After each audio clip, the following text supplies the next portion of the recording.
Hello, welcome to JIBRIN Angle on OWELEKETV. My name is JIBRIN, and this is my angle. I have a news article here that I want to share with you. I think it's from Fayose, Ayo Fayose, I think a former governor of Ekiti State.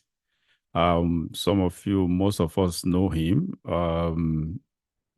He's an outspoken person, somehow relatively controversial.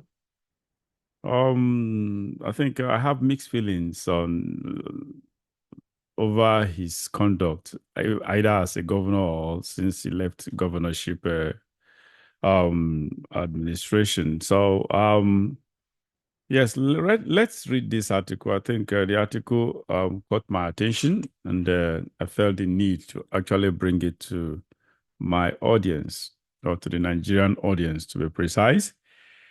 All right.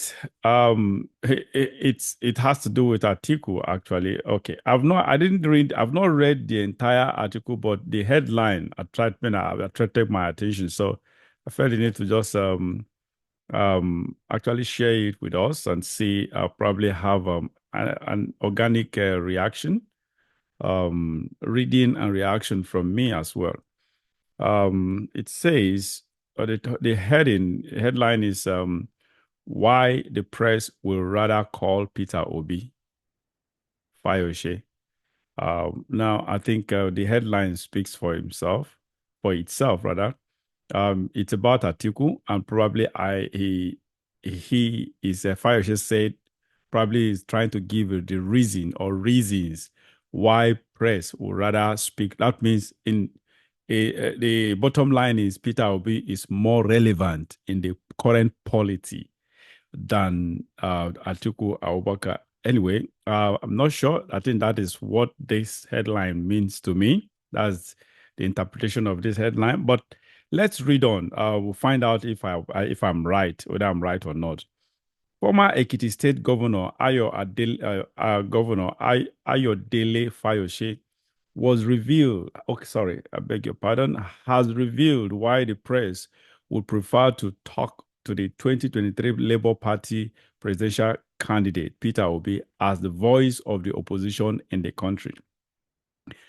Fayose on Sunday, during an interview appearance on Channels Television, said the crisis and functionalization within the People's Democratic Party would make newsmen ignore the party and its 2023 presidential candidate, Atiku Abubakar. He urged Atiku to drop any presidential ambition for 2027. The former governor also ruled out the chances of the PDP defeating the All Progressives Congress, APC, in the 2027 elections.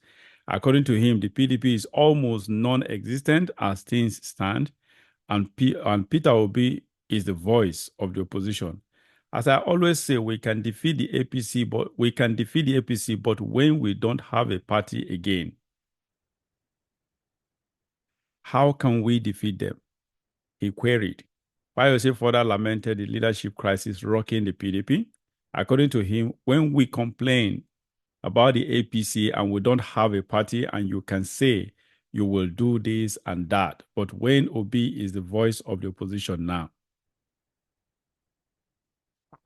the press will call Obi than call the PDP. And when the publicity secretary is suspending people and vice versa, so where is the party? Fayose asked. Yes. Okay. Anyway, I agree with him to a certain extent that of his reason why Peter Obi the press will rather call Peter Obi for any issue that has to do with politics or national interest or issue or whatever. They will prefer to call Peter Obi than Atiku. Anyway, I will take it. Yes, what he said, his reasons they are cogent. There's no doubt about that. But it's much more than that. Now, the reason why Peter Obi is more relevant than Atiku at the moment is because of Atiku's dispositions, his antecedents, his actions. Excuse me, actions dated back from the days of ACN, when ACN was formed during the Bola Tinubu's time. And actually, his popularity or his potency, his political potency or relevance started waning from that point. That was the foundation of his waning political pedigree or waning political relevance. Started from that point, and it kept on, and he decamped from PDP to ACN. Then after that again, he decamped back to PDP, and from PDP again, he decamped to the APC that you know today. When it was formed, when they formed an alliance with CPC, right? CPC, right? The Buhari camp of the APC. Then we have the old ACN and the new PDP, which had Atiku in the camp then. So that was Atiku has literally actually contested election on virtually all the relevant parties in the country. That is top, at least top three parties in the country. So that is how. So he started from the ACN, the camp, the first discampment. It took a block off his integrity, political pedigree or integrity, and the next decampment again. Of course, as he was discamping, the more he decamped, the more his potency, political potency, waned. So that is just the reality. Now, the one that has broken the camel's back is the 2023 election. That the final straw was the 2023 election, where that makes Atiku right now as a non-entity, a political non-entity. Honestly, I am not, this is not an exaggeration, it's literally, Atiku right now is a political non-entity. That is just the reality.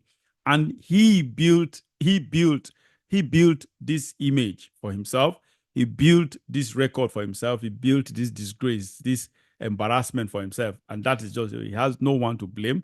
His inconsistencies, his hypocrisy, actually, his desperation, above all, he seemed to be extremely overly desperate, yeah, for power. He has this kind of insatiable, an insatiability when it comes to power. He seemed to be very, very insatiable about it, very, very hawkish about it. He's not letting go, not even up to his age right now.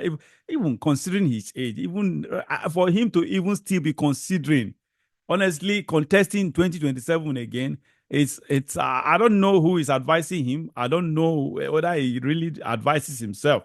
Anyway, we'll come to that. So that is just it. About prior to 2023 election, we know what played out during the PDP primaries, how he circumvented the system and bulldozed his way through to the candidate, to being the presidential candidate of the PDP. So, and thereafter, we now know what happened in 2023, the election proper. And so that is just it anyway. The reality is that Peter Obi has taken over from him. Peter Obi right now is the voice of the opposition, not Atiku. Atiku is just is a political prostitute. He's a power hungry, very power hungry, power thirsty, and power insatiable human being. It's sort of, so it's just off the chart right now. And usually when people are desperate, they behave foolishly.